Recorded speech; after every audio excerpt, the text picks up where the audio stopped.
Let's start our next topic of discussion. वो है measures of shape of distribution. तो sir अभी अपन लोग ने measures of central tendency discuss किया, मीन मीडियन मोड। फिर अपन मेजर्स ऑफ डिस्पर्शन डिस्कस करे। वहां पे अपन लोग ने दो टाइप ऑफ डिस्पर्शन देखी, एब्सोल्यूट एंड रिलेटिव। एब्सोल्यूट में अपन range, mean absolute deviation, variance and standard deviation discuss करे।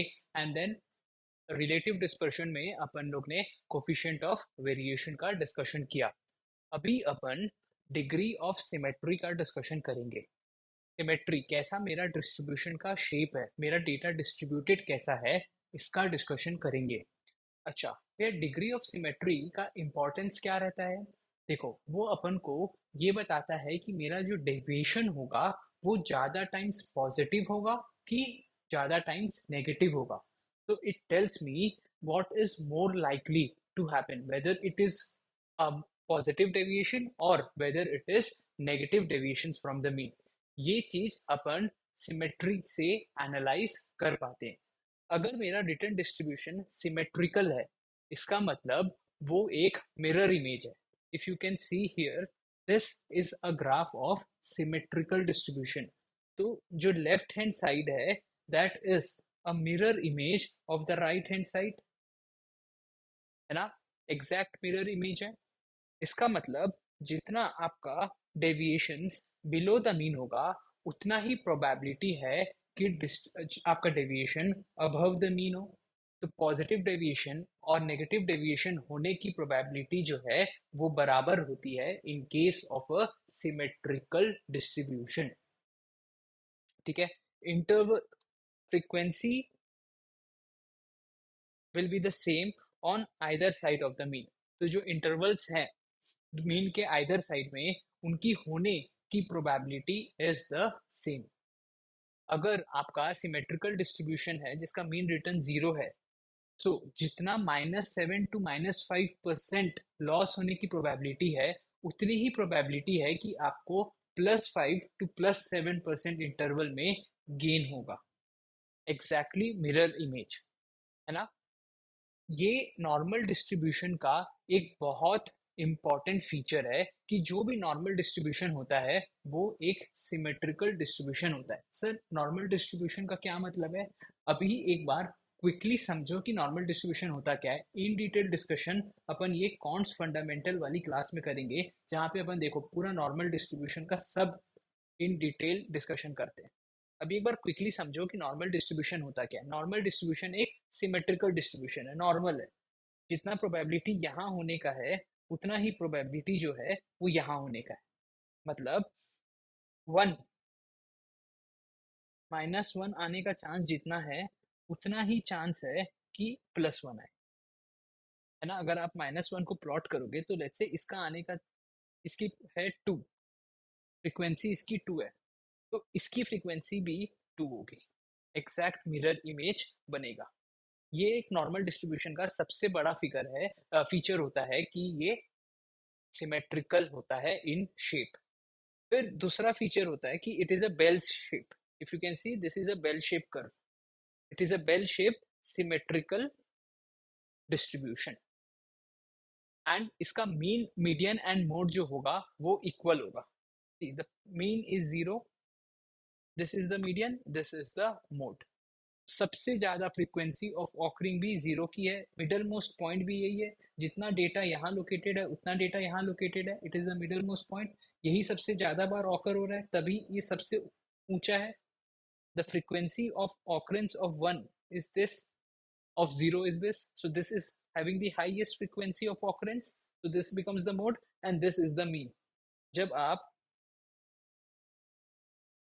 -3 -2 -1 0 1 2 3 का मीन निकालोगे तो वो जीरो ही आएगा। ये डेटा सेट का जब आप मीन निकालोगे तो ये जीरो आएगा। तो normal distribution is a bell shaped curve, it is symmetrical in shape, मतलब मिरर इमेज है, and its mean is equal to mode is equal to median. ठीक है। ये एक बार आप समझो कि नॉर्मल डिस्ट्रीब्यूशन इसको बोलते हैं, this is a normal type of distribution. फिर समझो कि अगर भैया वो नॉर्मल डिस्ट्रीब्यूशन नहीं है, मतलब मिरर इमेज नहीं है, लेट्स से यहाँ आने की प्रोबेबिलिटी, यहाँ डेटा ज्यादा है, यहाँ पे लेट्स से 10 है, पर यहाँ पे -10 आने का चांस नहीं है। अगर नॉर्मल डिस्ट्रीब्यूशन होता तो अगर 10 आने का जितना चांस होगा उतना यहाँ -10 आने का चांस भी होना चाहिए था, बट वैसा नहीं है। If it is not normal, if it is not symmetrical, तो वो डेटा क्या है?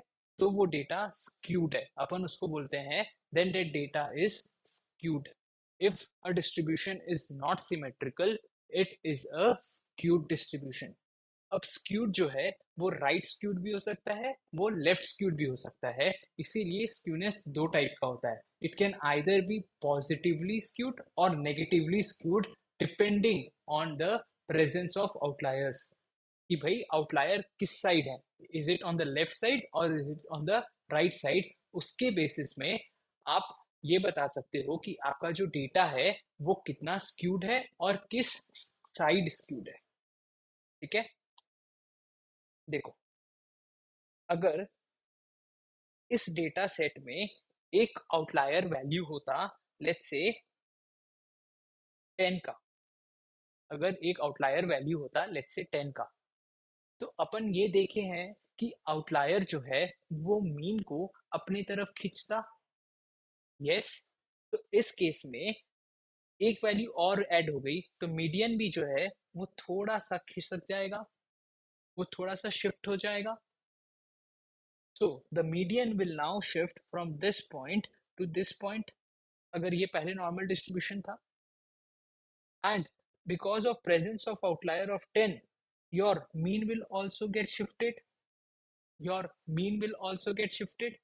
Now your data, your mean is shifting to the right side because presence of an outlier on the right side of the graph. Because of presence of outlier on the right side of the graph. वो 10 एक value है, तो अब 10 की भी एक frequency आएगी, भले उसकी फ्रीक्वेंसी आने की 1 ही है, but you have to plot it. जब आप उसको प्लॉट करें तो वो आपके जो कर्व को अपनी तरफ खींच लिया, because now you have to plot 10 also. Yes, अगर किसी को ये समझ में नहीं आ रहा कि ये है क्या, ये ग्राफ बना कैसे, तो बेसिकली ये कुछ नहीं है। अगर ये वैल्यू 0 है तो इसकी ये फ्रीक्वेंसी है, कितने बार आया, जो अपन फ्रीक्वेंसी टेबल में बनाते हैं ना, वो है। फिर 1 लेट्स से 3 बार आया तो ये 3 है। एक बार आप ये प्रोबेबिलिटी फंक्शन डेंसिटी ये सब में मत जाइए, ये भी आपको नहीं समझ में आएगा, ये आगे के कंसेप्ट। एक बार खाली ये बेसिक पॉइंट देखिए। फिर ये 2 आने की प्रोबेबिलिटी लेट्स से 1 है, 3 आने की प्रोबेबिलिटी लेट्स से 0.5 टाइम्स है। ठीक है, ये बस बता रहा है, ये फ्रीक्वेंसी दिखा रहा है आपको। अब आप क्या करें, जब ये पॉइंट्स आपको मिले तो आप सारे फ्रीक्वेंसीज को जोड़ दिए, तो आपका ये डेटा बन गया। अब वैसे ही अगर 10 आने का भी चांस 1 रहता या कुछ रहता, पॉइंट रहता, एक small point of occurrence of 10 होता, तो आपको उसको भी प्लॉट करना पड़ेगा, उसको भी जोड़ना पड़ेगा, और ये आपका डेटा को स्क्यूड कर देता है। This would have skewed your data, this would have skewed your data. इसीलिए जहां आउटलायर होंगे उस तरफ आपका ये जो पॉइंट है ये थोड़ा खींचा जाएगा, this will get stretched towards it, your mean will also get stretched towards it. Now since in this case our data is on the right side, our mean is going towards the right side, it is called right skewed data, it is called right skewed data। अगर आपको ये नहीं समझ में आता है कि वो राइट स्क्यूड है कि लेफ्ट स्क्यूड है, तो ये एक टिप देखो। जिस साइड आपका आउटलायर है उस साइड आपका मीन स्ट्रेच होगा, एंड जिस साइड आपका मीन जा रहा है वो वो उस साइड का स्क्यूड डेटा हो जाए। Your mean is going towards your right hand, it is going towards the right side, now this becomes your right skewed. ठीक है, similarly in this case there was a negative value, negative outlier -10। अब आपको उसको भी plot करना पड़ेगा, -10 को यहाँ प्लॉट करे with frequency, with some frequency. Now when you joined all the points आपको कुछ ऐसा स्क्यूड डेटा मिला। अब -10 will pull the mean towards itself. अब वो माइनस साइड मीन को थोड़ा पुल करेगा, वो अपने साइड पुल करेगा। Now your mean is going towards the left side from the mode, so now this is a left skewed data, इसको अपन लेफ्ट स्क्यूड डेटा बोलते हैं। वही चीज है जो यहाँ पे लिख रखी है. The presence of outlier will pull the mean towards it. Now the location of mean can be used to determine कि whether वो distribution किस तरफ skewed है. अगर आपका mean right side जा रहा है, then it is a right skewed distribution, and if it is going towards the left, it is a left skewed distribution. It is a left skewed distribution. अगर आप इस graph को 2 minute और observe करो तो आपको समझ में आएगा कि ये फिगर 0 1 3 7 8 और 10 ऐसे रहता. ठीक है, let's say these are the numbers. Now your mean will somewhere be around this value. Let's say hypothetically लेते हैं. So your mean is more than your median, क्योंकि मीडियन तो आउटलायर से इफेक्ट होगा नहीं. वो आउटलायर से इफेक्ट नहीं होगा just because number of observation एक और बढ़ गया. अब एक और आउटलायर आ गया compare to this data. Now we have one more outlier, तो वो थोड़ा इधर आ गया. ठीक है, तो your mean is greater than your median and your median is greater than your mode. आप देख पा रहे हो मीन बड़ा है मीडियन से and median is bigger than mode. So positively skewed data, इसको अपन राइट साइड डिस्ट्रीब्यूशन को अपन पॉजिटिवली स्क्यूड डिस्ट्रीब्यूशन भी बोलते हैं. और उसका एक फीचर है कि उसका mean will be bigger than the median, will be bigger than the mode, क्योंकि मीन सबसे इस तरफ खींचा रहा है towards the positive side, towards the positive side of the number line, and hence its name is positively skewed distribution. इसीलिए इसको positively skewed distribution बोलते हैं. Your mean is greater than your median is, and then the whole thing is greater than the mode. ठीक है, वही चीज यहाँ पे लिखी है. For a यूनिमोडल, for a यूनिमोडल positively skewed distribution, positively skewed है मतलब मीन इस साइड है, मीन इस साइड है. सबसे छोटा क्या होगा? Mode. The mode will be less than the median which will be less than the mean. So mean will be the biggest of all three. अब देखो, as an investor, as an investor if the return outcome is going more towards 10%, ठीक है, एक probability और आ गई कि अगर आप इस एसेट क्लास में डालोगे so you might earn a positive outlier of 10%. You might earn a positive outlier of 10%. पर वो होने की प्रोबेबिलिटी बहुत छोटी सी है, बस इतनी सी है. It's a very small probability of occurring, but still you have a probability of occurrence. 10% आ सकता है return, but with very low probability of occurring. तो in general sense you will be attracted to it ना. आपके लिए तो अच्छा ही है. You are getting now more positive returns, a probability of occurrence of 10% return. So investors are generally attracted to it because आपका average return now will be more. Your average returns more. Your average returns are more than the 50% mark, are more than your median. Your average return is increasing, तो आपके लिए खुशी होगी, है ना. इस case में क्या होगा? Upside returns, this upside return of 10%, it will be less frequent. It will be less frequent. Your upside return will be less frequent. बहुत कम होगा. Frequency is less. See, as compared to this. तो frequency कितनी थी?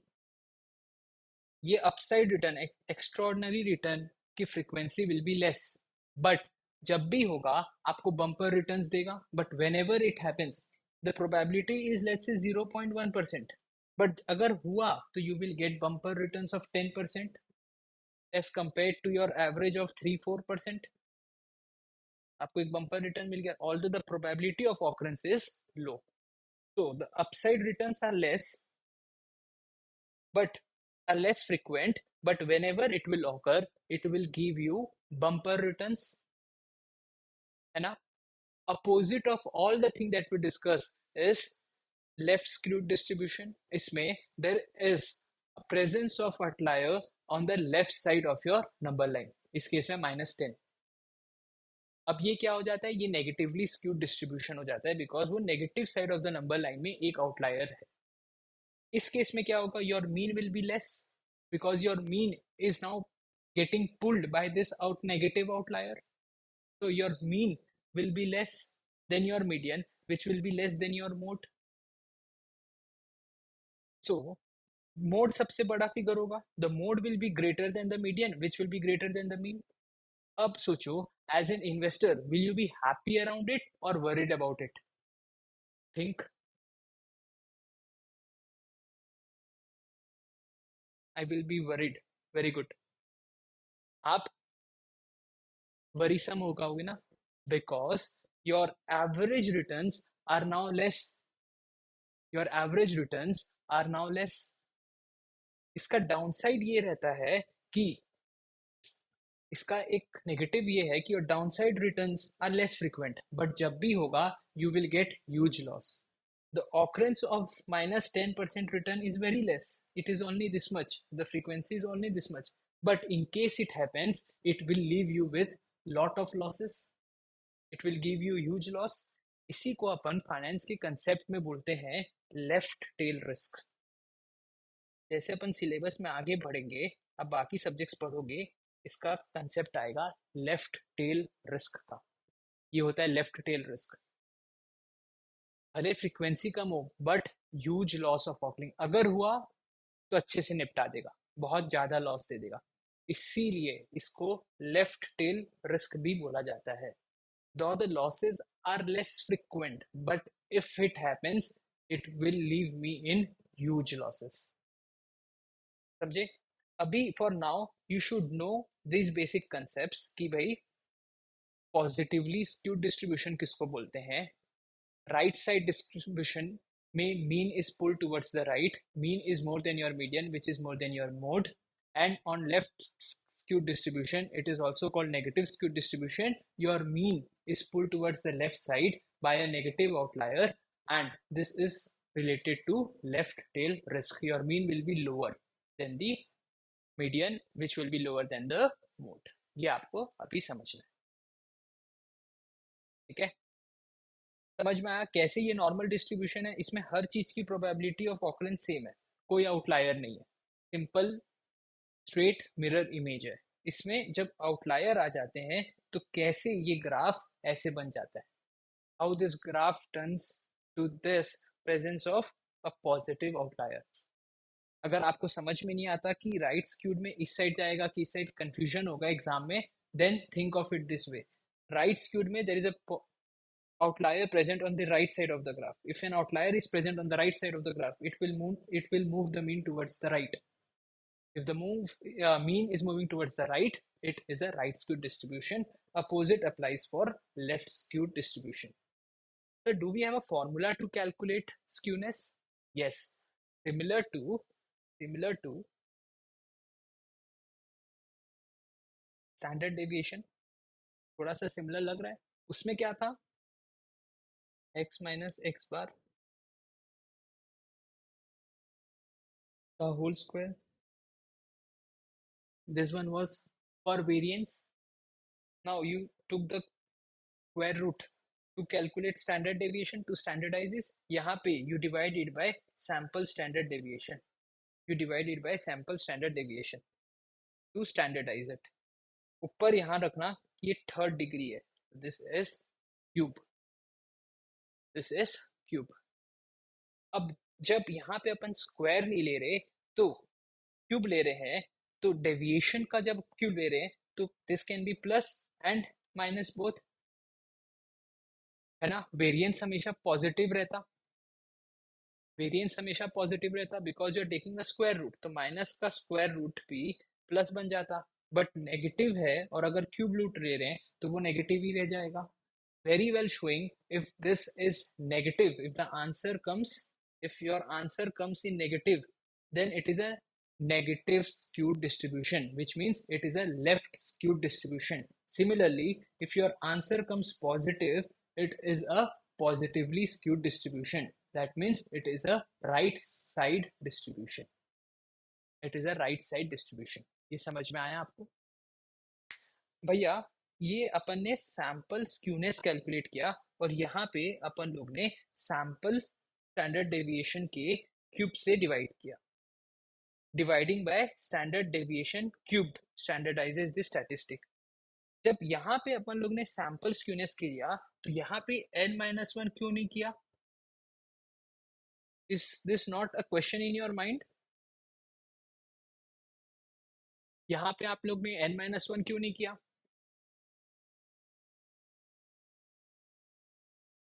अनुज बोल रहे मेरे दिमाग में अभी यही क्वेश्चन आया था भैया।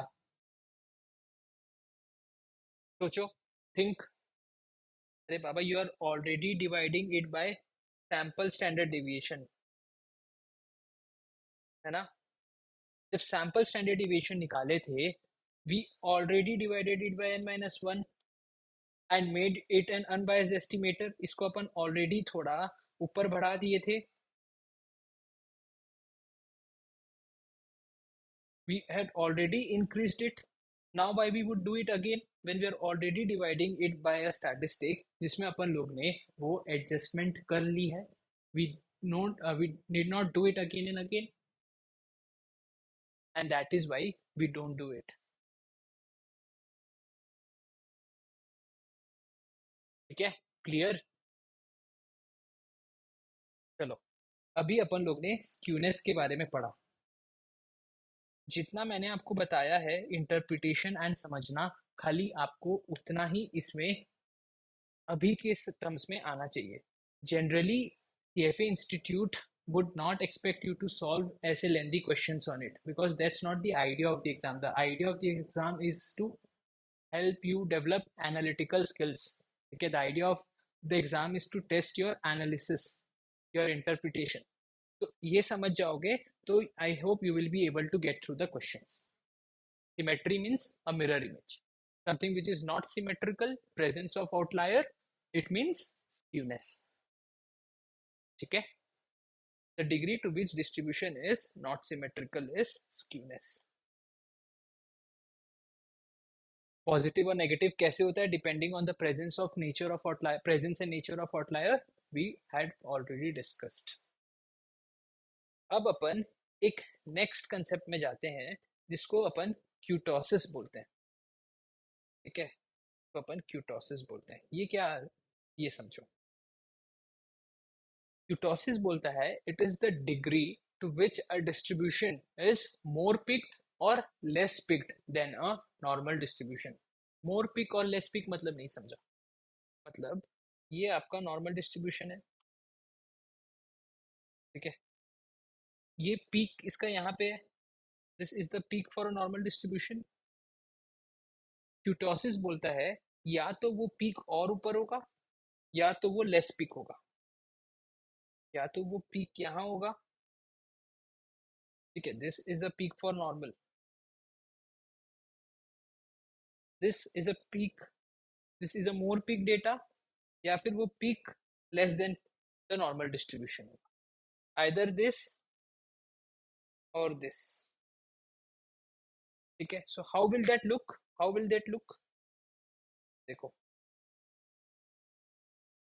अगर आपका पीक ज्यादा रहता है then you have something called fat tails. मतलब प्रोबेबिलिटी ऑफ टेल वैल्यूज, ये जो टेल वैल्यूज है ना -3, इसकी ऑकरेंस की प्रोबेबिलिटी ज्यादा होती है। So your distribution will start like this,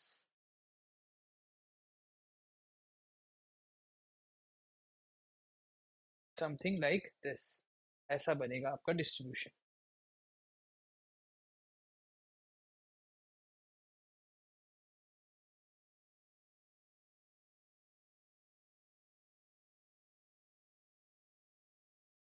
your distribution will be something like this.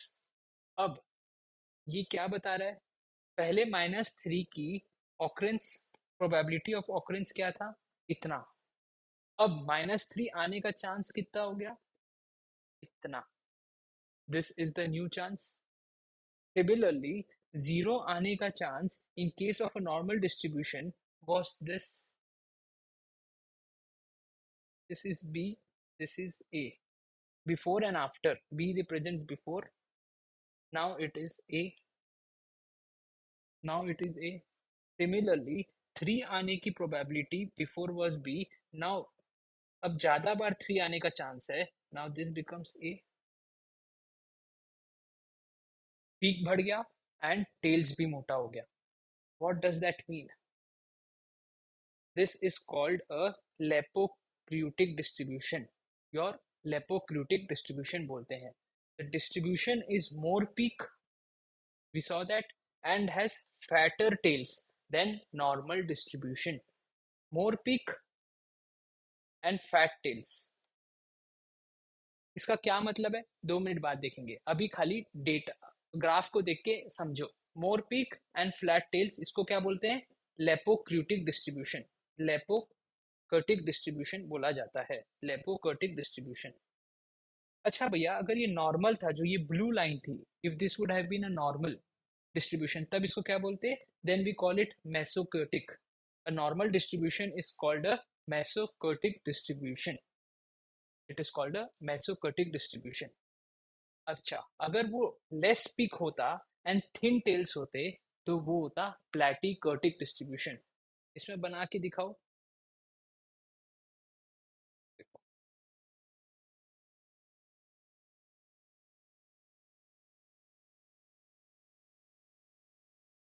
मेसोकर्टिक distribution क्या बोलता है? उसका पीक अब जो है वो नीचे होगा थोड़ा.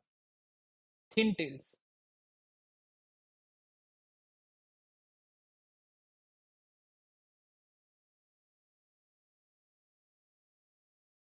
ठीक है. This is the peak.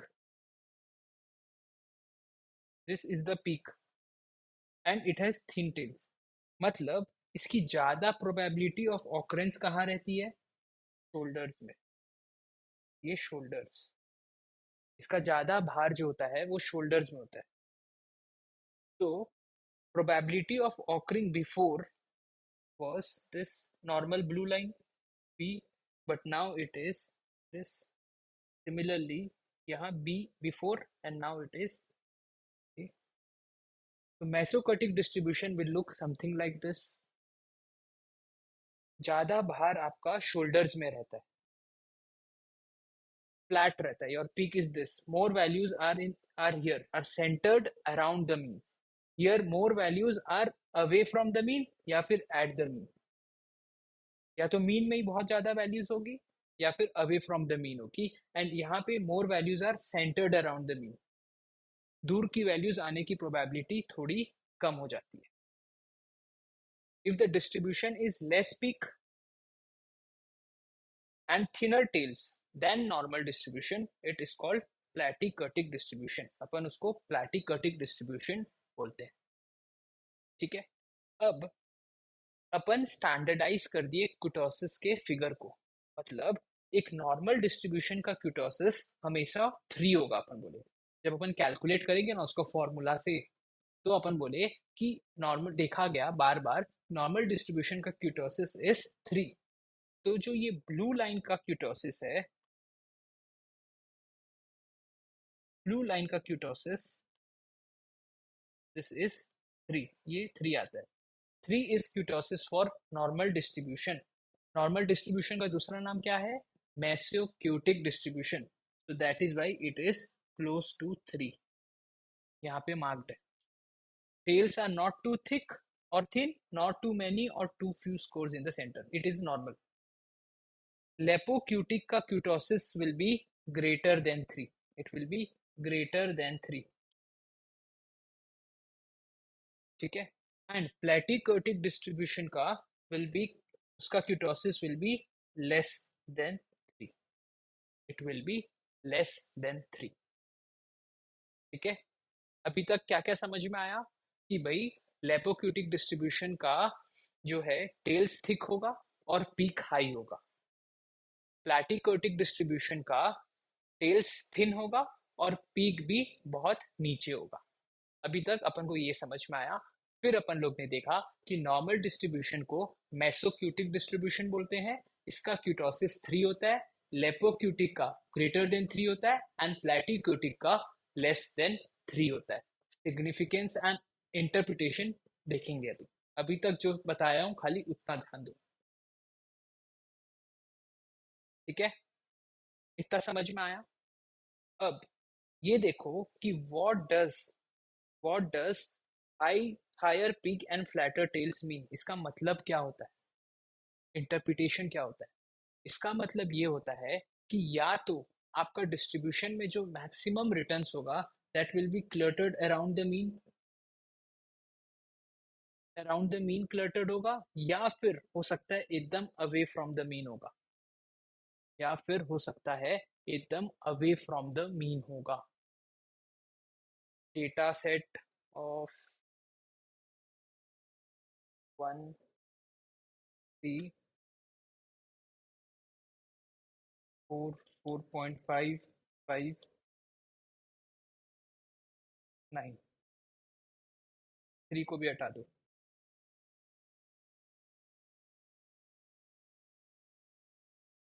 1 4 4.5 5 and 9 या तो अराउंड द मीन है या तो एकदम अवे फ्रॉम द मीन है। This data set could be a leptokurtic distribution. ठीक है, तो क्या देखे अपन लोग ने, our distribution will have data that will be cluttered around the mean या फिर अवे फ्रॉम द मीन। या मतलब या तो मेरा रिटर्न्स मीन के आसपास रहेगा, या तो प्रोबेबिलिटी है कि मीन से एकदम दूर फेंकाया हुआ रहेगा, on the extremes, on the either side of the mean, बहुत दूर दूर साइड। ठीक है, मतलब I will have my returns या तो अराउंड द मीन या तो बहुत ज्यादा deviated from the mean, I will see large deviations from the mean. If we look it from an investment point of view, ज्यादा deviations from the mean will imply more risk और less risk? It will imply more risk. It will imply more risk. I have I will experience an increase in risk, क्योंकि अब मेरा जो data है वो either side में ज्यादा probability है ऑफ ऑकरेंस। ये इसका इंटरप्रिटेशन है, ये इसका मतलब होता है कि higher peak and flat tails का क्या मतलब है। Higher peak and flat tails का क्या मतलब है? या तो डेटा यहाँ होगा या तो ज्यादा प्रोबेबिलिटी है डेटा यहाँ होने की। ठीक है, my returns are around the mean और very much away from the mean, large deviations from the mean, implying an increase in risk. फिर अपन लिखे हैं यहाँ पे कि नॉर्मल डिस्ट्रीब्यूशन का क्यूटोसिस 3 है, ये अपन देख लिए। अब सर एक कंसेप्ट आता है एक्सेस क्यूटोसिस, मतलब आप कितना ज्यादा या कितना कम हो देन द नॉर्मल क्यूटोसिस, उसको बोलते हैं एक्सेस क्यूटोसिस। तो सर नॉर्मल क्यूटोसिस क्या है? वो तो 3 है। Normal kurtosis is 3। I told this normal distribution का कीटोसिस 3 है। So your excess कीटोसिस है कि आपका कीटोसिस, आपके डिस्ट्रीब्यूशन का कीटोसिस कितना ज्यादा है या कितना कम है फ्रॉम द नॉर्मल। तो योर कीटोसिस -3। आपका डेटा सेट नॉर्मल वाले कीटोसिस, नॉर्मल डेटा सेट है तो उसका कीटोसिस 3 है। आपका डेटा सेट का कीटोसिस इतना ज्यादा या कम है फ्रॉम 3, तो excess kurtosis will be calculated as K-3। तो अगर आपका डेटा सेट भी नॉर्मल निकला, अगर आपका डेटा सेट भी नॉर्मल निकला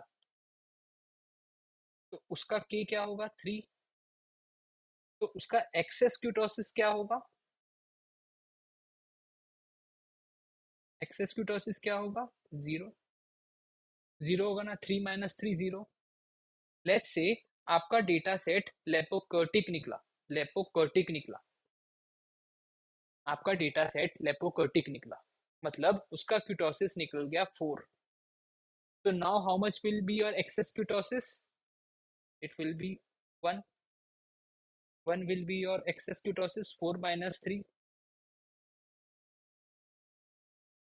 है ना? अगर आपका डेटा सेट प्लैटिकर्टिक निकल गया तो उसका kurtosis will always be less than 3। It will always be less than 3। Let's say 2 निकला उसका kurtosis, उसका k आ गया 2, तो उसका excess kurtosis कितना आएगा? 2 - 3 that will be -1। 2 - 3 that will be -1, है ना? तो मैं ये बोल सकता हूँ कि if my kurtosis is greater than 3, अगर वो 3 से ज्यादा है, so my excess kurtosis will be greater than 0, है ना? ग्रेटर देन 3 है। और excess kurtosis is -3, तो it will always be greater than 0, greater than 3 है। और नॉर्मल excess kurtosis कैसे निकालते हैं? एनीथिंग ओवर और below 3, you simply subtract -3, you simply subtract 3, so your lipocutic will have excess kurtosis greater than 0, will have a positive value, 1 आया, जैसे अपने example में 1 आया, 2 आया, 3 आया। Your normal distribution will have excess kurtosis of 0, we have seen this. If your kurtosis is less than 3, that means it is a platykurtic distribution. तो आपका उस सेंस में excess kurtosis will be less than 0, आपका हमेशा value will be less than 3। 2 minus 3 होगा, 1 minus 3 होगा, हमेशा आपको माइनस में आंसर आएगा। -1 -2 हमेशा माइनस में आंसर आएगा। It will always B, it will always B less than 0। अगर या तो मेरे को ये दे दो, अब क्यूटोसिस तो मैं बता दूंगा कि ये लेपोकर्टिक है, ये मेसोकर्टिक है, ये प्लैटिकर्टिक है। या तो मेरे को आप एक्सेस क्यूटोसिस दे दो, तब भी मैं बता दूंगा कि ये डिस्ट्रीब्यूशन लेपोकर्टिक है, मेसोकर्टिक है कि प्लैटिकर्टिक है। आइदर केस में मैं बता सकता हूँ। एंड आइदर केस में मैं उसके टेल के बारे में बता सकता हूँ। Leptokurtic distribution has fat tails, mesokurtic has normal tails and platykurtic has thin tails. देखिए अपन ये, इसका इंटरप्रिटेशन क्या है? फैट टेल्स, फैट टेल्स मतलब more probability of occurrence of tail values. इसका interpretation it is a normal distribution. And thin tails मतलब less probability in tails. Thin tails मतलब less probability in tails before. इसका probability देखो आने का, platykurtic का, ये ग्रीन वाला is platykurtic, very thin probability in tails, very small probability of occurrence in tails, है ना। अब सोचो कि एज एन इन्वेस्टर अपन लोग मीन और स्टैंडर्ड डेविएशन तो देखते ही है, बट उसके साथ साथ अपन शेप ऑफ डिस्ट्रीब्यूशन में भी बहुत ज़्यादा थ्रस्ट देते हैं। क्यों? क्योंकि शेप ऑफ डिस्ट्रीब्यूशन से ही अपन को एकदम एक्चुअल क्लियर पिक्चर पता चलती है कि रिस्क कहाँ है, कि रिस्क कहाँ है। Is my risk more on the left side, is my risk more on the left side, और is my risk lying on the fatter tails. मेरे को आराम से रिस्क देखने को मिलती है। तो यही मैंने यहाँ लिखा है कि negative skewed returns and excess kurtosis will imply more risk. तो मीन और स्टैंडर्ड डेविएशन से अपन को एक सेंस तो पता चलता है, बट अपन लोग जनरली मोर कंसर्न्ड होते हैं विद द शेप, क्योंकि उससे अपन को एक और क्लियर पिक्चर मिलती है कि मेरा रिस्क लोकेटेड कहाँ पे है, where is my risk line. And negative skewness and excess kurtosis, always remember कि प्लैटिक कर्टिक डिस्ट्रीब्यूशन का जो होता है इसको भी एक्सेस क्यूटोसिस ही बोला जाता है। Excess kurtosis does not mean only greater than zero value, less than zero values को भी एक्सेस क्यूटोसिस बोला जाता है। एनीथिंग जहां पे आपका kurtosis is not 3, it is excess kurtosis. Equal to 3 it is normal. ठीक है, तो लेपोकर्टिक एंड प्लेटिकर्टिक दोनों में अपन उसको एक्सेस क्यूटोसिस ही बोलेंगे। एक में मोर क्यूटोसिस है, एक में लेस क्यूटोसिस है than the normal distribution. So excess kurtosis means it has more, that is lipokurtic, or it has less, that is it is platokurtic than the normal distribution, than the normal distribution. I hope I'm very clear with this.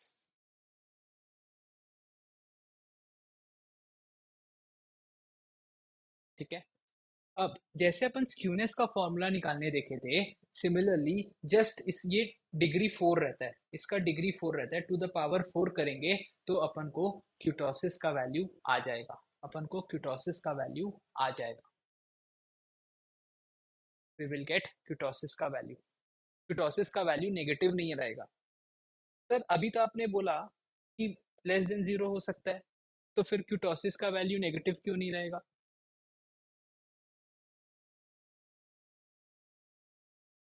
Think अभी मैंने बोला कि excess kurtosis less than zero होगा, फिर आप अभी बोल रहे हो कि कीटोसिस का वैल्यू नेगेटिव क्यों नहीं रहेगा? ध्यान दो बाबू, यहाँ पे एक्सेस कीटोसिस बोला हुआ है। ये एक्सेस कीटोसिस कैसे निकालोगे? Your kurtosis that you are calculating from this process minus zero minus three, ये नेगेटिव हो सकता है बट ये के का value will always be positive. तो मतलब 0 to 1 हो सकता है ना, 0 to 2.9 कोई भी वैल्यू हो, ये तो हमेशा पॉजिटिव रहा। बट एक्सेस क्यूटोसिस आपका नेगेटिव होगा ना for all the values between 0 to 2.9। 0 - 3 -3, 1 - 3 -2, 2 - 3 -1। So for all values of k lying between 0 to 2.9, your excess kurtosis will be negative. It will be negative. तो ये क्यूटोसिस जो है ये हमेशा पॉजिटिव रहेगा। ये जीरो इसका लास्ट बार है। पर 0 to 3 अगर आपका क्यूटोसिस आ रहा है मतलब वो प्लेटिकर्टिक क्यूटोसिस है। 0 to 3 अगर आपका ये मेथड से ये फॉर्मूला को यूज करके if your kurtosis is coming 0 to 3 it is platy, if it is cutting 3 it is normal, that is meso, if it is more than 3 then it is lepo, if it is more than 3 it is lepo, using this formula। कुछ नहीं करना है आपको, to the power 4 use करना है same skewness वाले formula में, and to standardise it you have to divide it by sample standard deviation to the power 4। Same formula, बस 3 की जगह अपन 4 रिप्लेस कर दिए। ठीक है, ठीक है। अब अपन स्कैटर प्लॉट के बारे में डिस्कशन करेंगे। एक बार स्कैटर प्लॉट डिस्कशन करने से पहले ये कंसेप्ट देखते हैं, covariance and correlation. Covariance and correlation का कंसेप्ट देखते हैं। कोवेरिएंस मतलब कोवेरिएंस, वेरिएंस क्या था? It was a measure of variability. तो कोवेरिएंस भी मेजर ऑफ वेरिएबिलिटी है but of two variables, variability of two variables, जिसको अपन जॉइंट वेरिएबिलिटी भी बोलते हैं, जिसको अपन जॉइंट वेरिएबिलिटी भी बोलते हैं। तो जब सिंगल वेरिएबल था तो अपन उसको वेरिएंस बोलते थे। जब टू वेरिएबल्स इंक्लूड आ जाते हैं, वी आर एनालाइजिंग कि how those two variables are moving together, we call it covariance. इसका फॉर्मूला भी वेरी सिमिलर टू वेरिएंस है। देखो, कोवेरिएंस का फॉर्मूला क्या है? सैंपल कोवेरिएंस का फॉर्मूला क्या है? x minus x bar into y minus y bar का addition divided by n-1। What was your sample variance का फॉर्मूला? सैंपल वेरिएंस का फॉर्मूला क्या था? Sample standard deviation.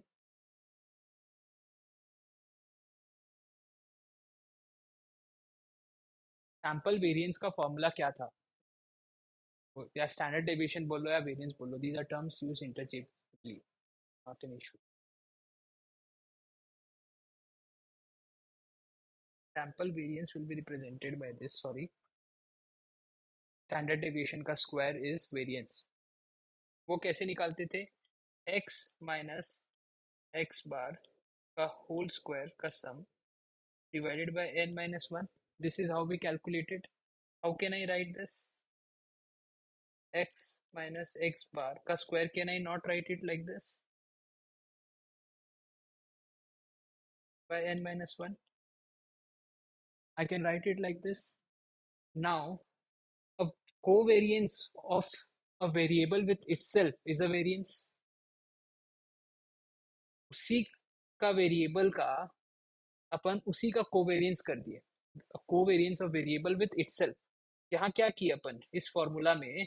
We just replaced x with y, here also we replaced x with y।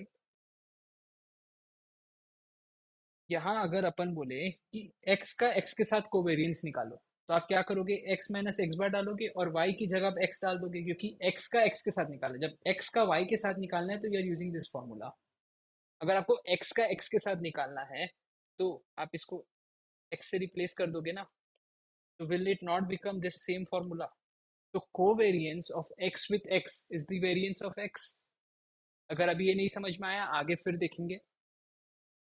All you are doing is substituting y in this variance का formula to get the covariance. So that becomes covariance of x with y.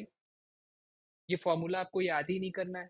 अगर आपको variance का formula आता है then you can calculate this. और उसके बाद भी नहीं आता है तो कैलकुलेटर में भी आप निकाल सकते हैं. वो कभी और देखेंगे कैसे अपन कैलकुलेटर में ये निकालते हैं. ठीक है. अब देखो कोवेरिएंस क्या है कि कैसे दो वेरिएबल्स आपस में एक साथ मूव करते हैं.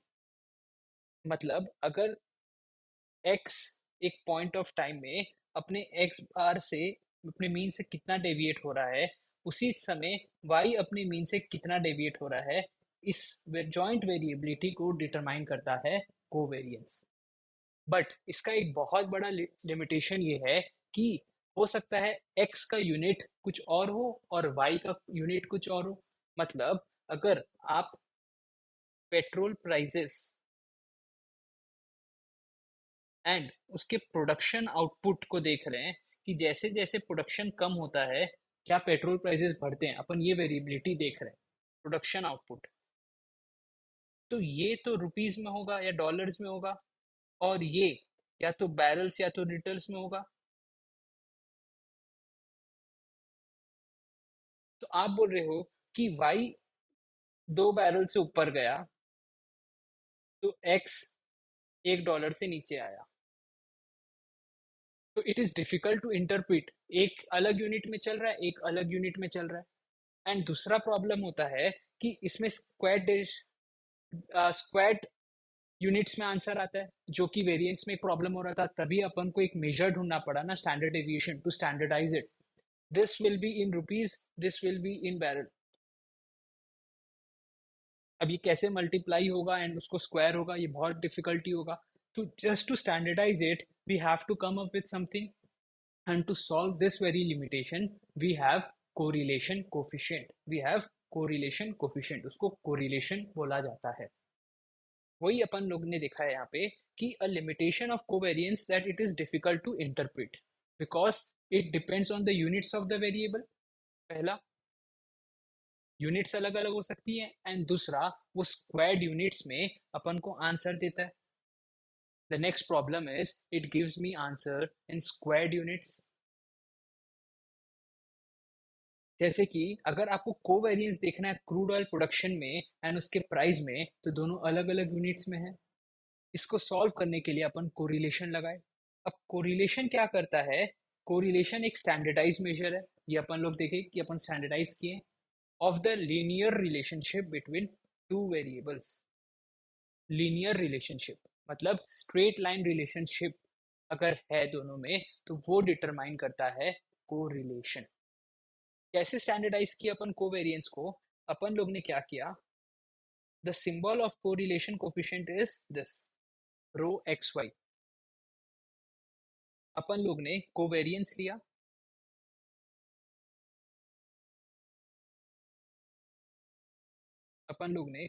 लिया, एंड उनके स्टैंडर्ड डेविएशन से एस एक्स और एस वाई से डिवाइड कर दिया and then we divided it. ठीक है. अपन लोग ने कोवेरिएंस लिया और उनके स्टैंडर्ड डेविएशन से उनको डिवाइड कर दिया. तो we got it standardise and get converted into correlation coefficient.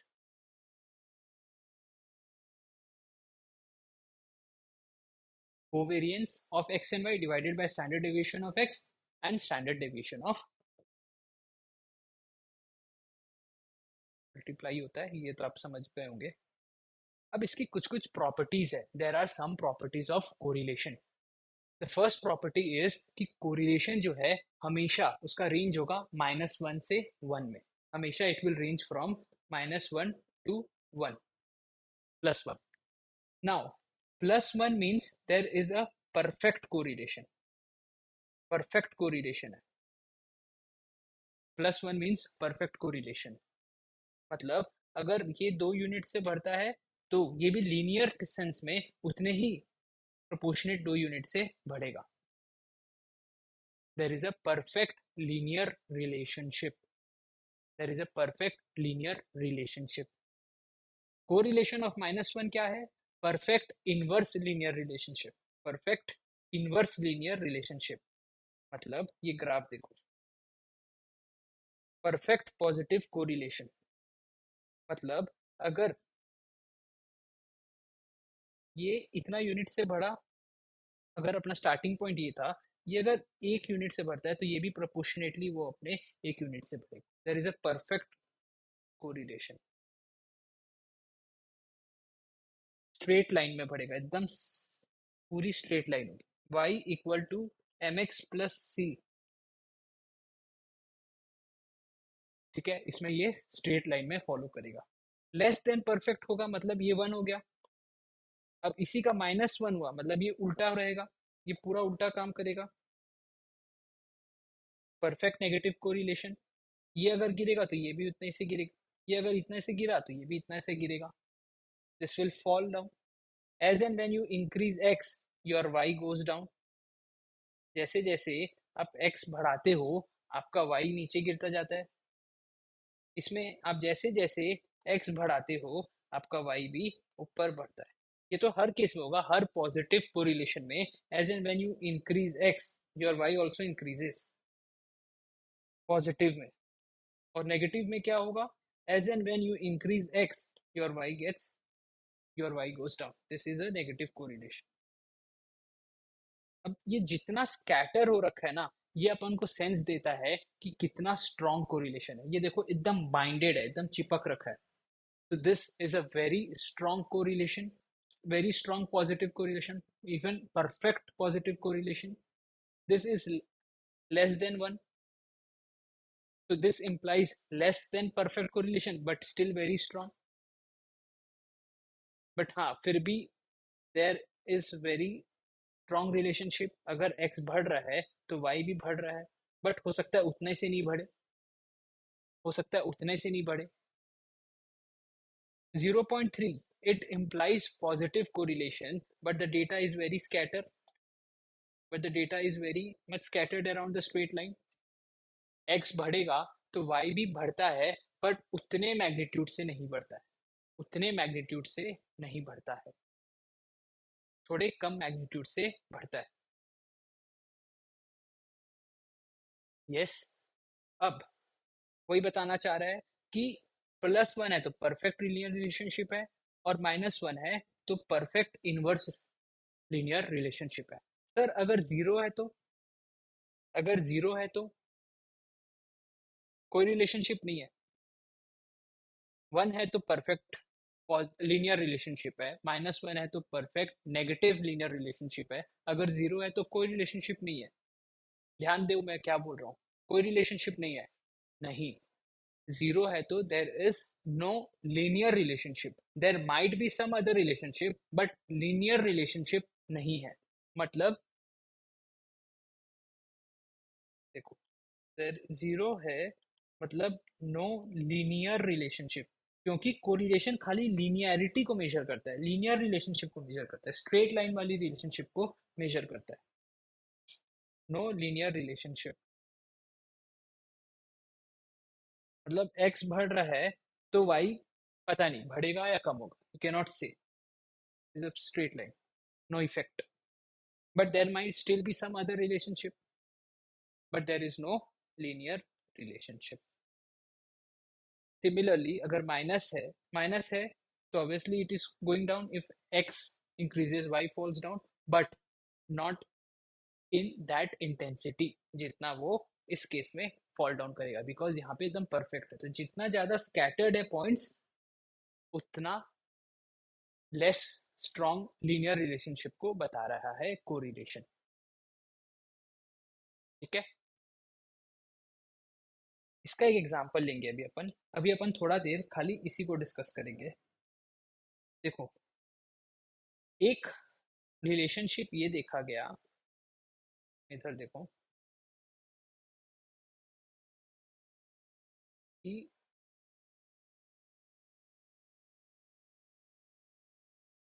जैसे जैसे टेम्परेचर्स बढ़ रहा था,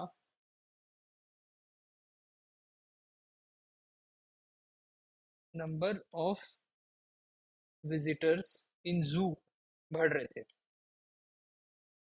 जैसे जैसे शुरू में टेम्परेचर बढ़ा, जू के विजिटर्स भी बढ़ते चले गए। ठीक है। फिर जब टेम्परेचर थोड़ा और बढ़ा तो जू के विजिटर्स कम हो गए।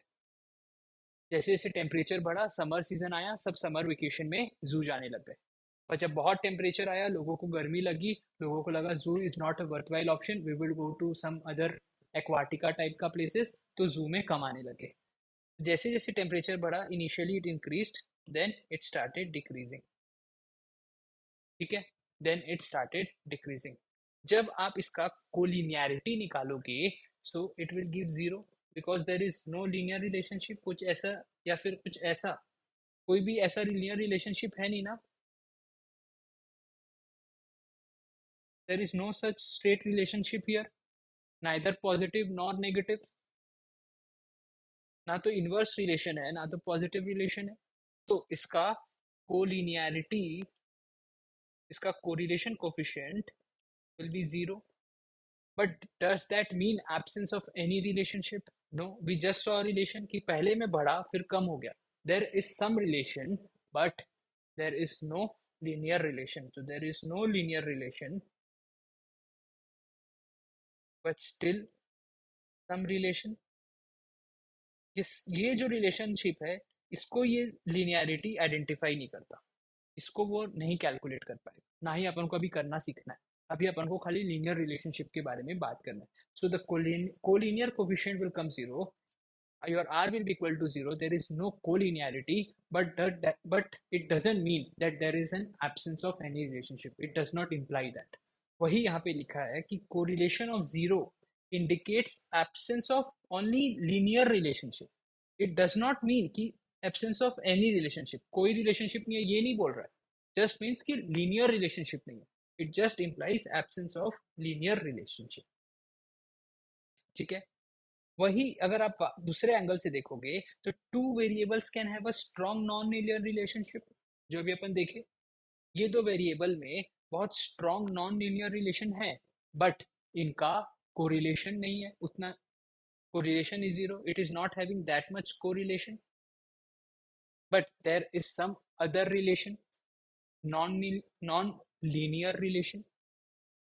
So two variables can have a strong non-linear relation, but and still have a very low correlation. In our case, it was zero, very low correlation, but there was a strong non-linear relation. फिर दूसरा point क्या बोलता है कि correlation does not necessarily imply causation.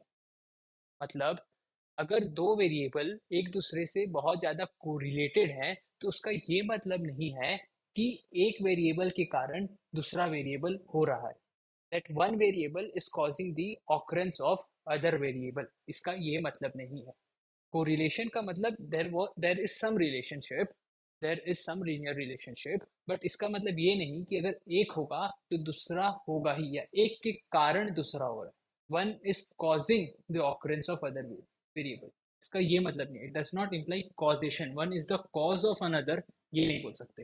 Sir एक example दो इसका। देखो, ये देखा गया कि जो लोग कुछ ज्यादा स्किन कैंसर हो रहा था, उनमें कॉमन ट्रेट था कि वो लोग सब लोग बहुत एक्सरसाइज करते थे।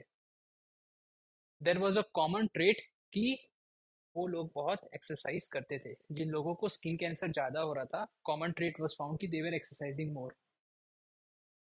ठीक है। और देयर वाज लीनियर रिलेशनशिप, जितना ज्यादा जो एक्सरसाइज कर रहे थे, जो दे वर एक्सपोज टू एक्सरसाइज, उतना ज्यादा वो एरियाज में स्किन कैंसर फाइंड किया। तो क्या अपन ये बोल सकते हैं कि exercise causes cancer just because there is some linear relationship? Can you say this? Exercise causes skin cancer? Can you say this? Absolutely no. This is false. Exercise is very good for health, in fact. दुनिया बोल रही है exercise करो और तुम बोल रहे हो एक्सरसाइज करने से स्किन कैंसर होता है, just because you found out some relationship between this two, some linear relationship between this two, आपको कोरिलेशन तो मिल गया, बट क्या ये जरूरी है क्या exercise causes skin cancer? No. तो इसीलिए there might be some correlation between it, but it doesn't mean कि एक्सरसाइज कॉजेज स्किन कैंसर। अब अपन एक बार ये एग्जांपल को यहीं पे छोड़ेंगे, we will come back to this example, let's see the next point. Next point अपन डिस्कस करते हैं स्पूरियस कोरिलेशन के बारे में। ये क्या होता है? स्पूरियस कोरिलेशन मतलब दो वेरिएबल के बीच में कोरिलेशन है, but that is either just by chance, कोई डिफाइंड लॉजिक नहीं है, बाय चांस हो गया, या फिर देयर एसोसिएशन और relationship with a third variable. A is related to B and B is related to C, and that is why you see a relation between A and C. There is no direct logic for A and C to happen. तो ये spurious है, या तो खाली random हो गया, by chance हो गया, या फिर कोई तीसरे वेरिएबल से रिलेटेड है, इसलिए अपने को देखने को रिलेशनशिप मिला। एक एग्जाम्पल इसका है कि जब जैसे जैसे एग्जामिनेशन पीरियड आ रहा था, एप्पल्स सोल्ड भी बढ़ जा रहा था। ठीक है, we saw a correlation between quantity of apple sold and people appearing for C examinations. ज्यादा जैसे जैसे ज्यादा लोग एग्जामिनेशंस दे रहे थे, एग्जामिनेशन का समय आ रहा था, वैसे वैसे एप्पल्स बढ़ गया, and it was 87%। It is very strong correlation, but अपन को आराम से देखने से समझ आ रहा है कि भाई एक रैंडम डेटा है, देयर इज नो कोरिलेशन कि भाई एप्पल बढ़ने लग जाएगा जस्ट बिकॉज सीए की एग्जामिनेशन है। Does that mean anything? No, it is something just random. It is something just random. But the correlation is strong. So this is a spurious correlation. ये अपन को भटका रहा है, ये खाली बाय चांस हुआ है, there is no defined logic. Next example है कि जैसे जैसे एक पर्सन की हाइट बढ़ती है, उसकी वोकैबलरी बढ़ने लग जाती है। जैसे जैसे पर्सन की हाइट बढ़ती है, उसकी वोकैबलरी बढ़ने लग जाती है।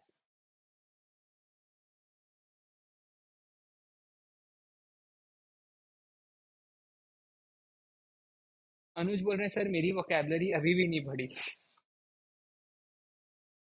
देखो, जैसे जैसे पर्सन की हाइट बढ़ती है, उसकी वोकैबलरी बढ़ने लग जाती है। कोई एब्सर्ड है ना ये बात, बट इट इज पॉसिबल कि they might be related to a third variable. वो कैसे? वो हो सकता है एज से रिलेटेड है। जैसे जैसे एज बढ़ती है, हाइट बढ़ती है, एंड जैसे जैसे आपकी एज बढ़ती है, you learn more, you read more books, you progress, आपकी वोकैबलरी बढ़ती है। ठीक है, तो age increasing, your height increases,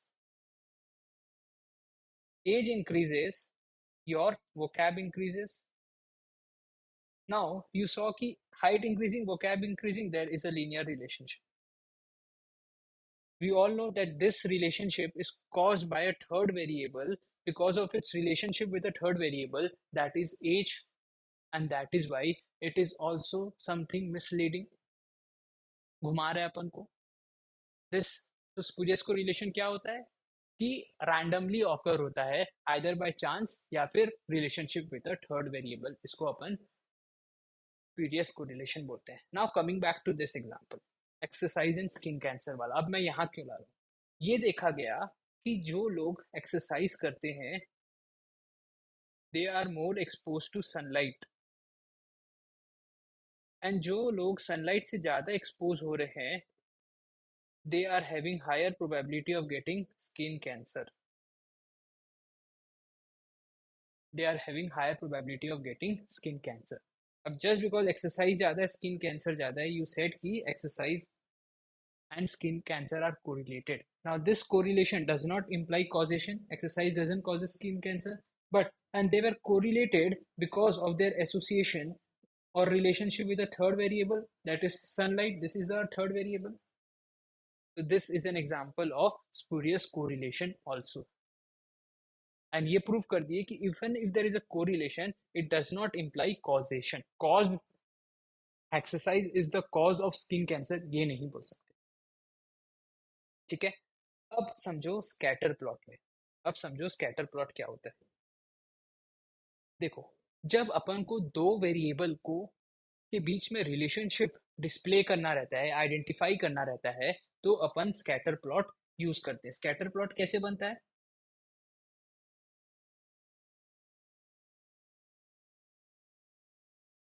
make it x इधर, वाई। जब एक्स 2 था तो वाई कितना था? 2। जब एक्स 4 था तो वाई कितना था? 4। लेट्स मैं एक रैंडम बता, जब एक्स 6 था, वाई कितना था? 6। Then you plot this, you get a straight line, perfect straight line, indicating a perfect correlation in our case, in this example. तो ये कैसे किए अपन? अब आइडेंटिफाई करते हैं, इससे अपन ये आइडेंटिफाई कर पाए कि जैसे जैसे एक्स बढ़ रहा है, वाई भी बढ़ रहा है। तो you are better able to display relationship between two variables, that is X and Y. How did you do that? You plotted one variable on the x-axis and one variable on the y-axis. And then you paired both the observations to plot one single point, 246 in our case, on the graph. And this helps us in identifying relationship between these two variables. अगर आपको identify करना है relation में कि भाई automobile sector and oil and gas sector के बीच में relationship identify करना है, तो आप क्या करोगे? आप दोनों सेक्टर के लास्ट 10 ईयर्स के रिटर्न को प्लॉट कर दोगे कि जैसे जैसे ऑटोमोबाइल सेक्टर का रिटर्न बढ़ा, क्या ऑयल एंड गैस सेक्टर का रिटर्न में क्या इम्पैक्ट था। अगर वो भी बढ़ा तो पॉजिटिव कोरिलेशन है, अगर वो नहीं बढ़ा तो, अगर वो गिरता गया तो नेगेटिव कोरिलेशन है। Just because petrol and oil prices were going down, automobile cars बिकना ज़्यादा चालू हो गई क्योंकि कॉस्ट टू ड्राइव कम हो गया। There is a negative correlation. If you want to identify relationship between any two variables, you plot them, make a common point, and then you identify it. ये scatter plot से ही अपन कर सकते हैं। तो स्कैटर प्लॉट का first use case क्या है? To identify any potential relationship between two variables. ठीक है। सेकेंड क्या है? अपन को क्विकली एक डेटा रेंज का सेंस आ जाता है, maximum values and minimum values. Let's say मेरा स्कैटर प्लॉट में इतना ही वैल्यूज था। Now I tell you to calculate range, you automatically no this is your highest value, this is your lowest value. You can tell me the range and I can see, okay, my values will have a range from this to this, 2 to 6. तो range बताने में काम आता है, potential relationship identify करने में काम आता है। इससे अपन कोई एक्सट्रीम वैल्यूज भी आइडेंटिफाई कर पाते हैं, इससे अपन कोई आउटलायर भी तुरंत आइडेंटिफाई कर पाएंगे। अगर मेरा स्कैटर प्लॉट में maximum data is located here like this, and now I see a data somewhere like this in this graph, I can say कि this is a bunch of outliers because my normal data lies in this range. These are outliers. So identification of outlier is also easy. And fourth, it helps us in understanding what is the strength of relationship. अभी वही अपन यहाँ पे देखें, if it is too strong clustering, then it means a strong correlation. If it is a loose clustering, then it means a weak correlation. एकदम tight clustering है on a single line, it means a perfect correlation.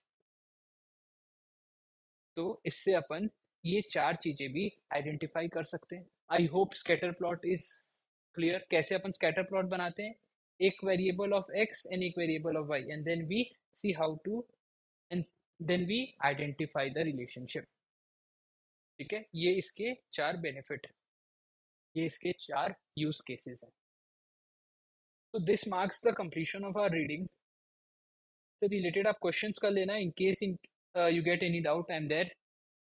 अपन लोग ने at length सारा चीज discuss किया है, starting from measures of central tendency, then moving on to measures of dispersion, then moving on to measures of location, measures of shape of distribution, scatter plot, correlation, covariance, सब चीज मैंने analysis और identification में ज़्यादा focus किया है। एक बार वापस पूरे कंटेंट को रिवाइज करना, सारे क्वेश्चन सॉल्व करना before you come for the next class, and this will become absolutely easy for you. ठीक है, चलो, bye bye, take care, we are ending the class now. Bye bye everyone, happy learning. ध्यान रखना, जब तक learning चालू है तब तक अर्निंग चालू है। Bye bye, take care.